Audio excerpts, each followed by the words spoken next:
আজকে দুপুরের আয়োজনে আমি 4 রকমের ভর্তা বানিয়েছি। আর কচুমুখী, মিষ্টি কুমড়ার পাতা, ডাল ভর্তা আর তার সাথে বরবটি ভর্তা। তার জন্য আমি একটু পেঁয়াজ, রসুন, চিংড়ি মাছ, শুকনো মরিচ একটু কড়াইতে ভেজে নিচ্ছি। আর এই যে কুমড়ো পাতাটা আমি সিদ্ধ করে নিব এবং ব্লেন্ড করে নিব। এবং এখন আমি আগে থেকে সিদ্ধ করা ডাল বাগার দিয়ে নেব।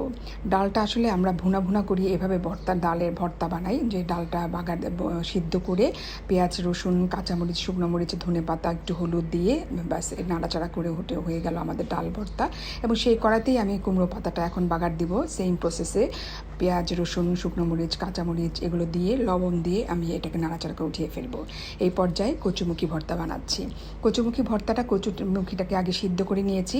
আর ওই যে পেঁয়াজ, রসুন আমি টেলে নিয়েছিলাম সরিষার তেল দিয়ে, অবশ্যই ভর্তাতে সরিষার তেল দিতে হয়, এবং এগুলো দিয়ে আবার আরেকটু সরিষার তেল দিয়ে আমি এখন ভালো করে এটা বাটনাতে ভর্তা বানিয়ে নেব। হয়ে গেল আমার কচুমুখী ভর্তাও। আর আনফর্চুনেটলি আমার যে বরবটি ভর্তাটা, ওটার ভিডিও ফুটেজটা কেন জানি আসলে হয়নি।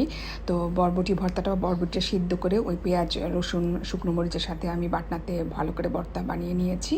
আর এভাবেই হয়ে গেল আমার 4 রকমের ভর্তা আজকে দুপুরের আয়োজন। আমার মেয়ে তো অনেক খুশি হয়ে গেল। আসলে এই রকমের ভর্তা যদি সামনে থাকে তাহলে কিন্তু 1 প্লেট না 2 প্লেট ভাতই খাওয়া হয়ে যায়। এবং খুব মজাদার ভর্তা, পাশাপাশি অনেক হেলদিও, যেহেতু গ্রিন, ইয়েলো সব কালারই আছে। এবং এই ভর্তাগুলো খেতে কিন্তু ভীষণ মজা লাগে। এবং ভর্তা দেখতে যতটা মনে হয় সহজ, আসলে কিন্তু সহজ না। তার থেকে রোস্ট রান্না করা অনেক সহজ হয়ে যায়, অনেক টাইম কনজিউমিং, কিন্তু অনেক মজার।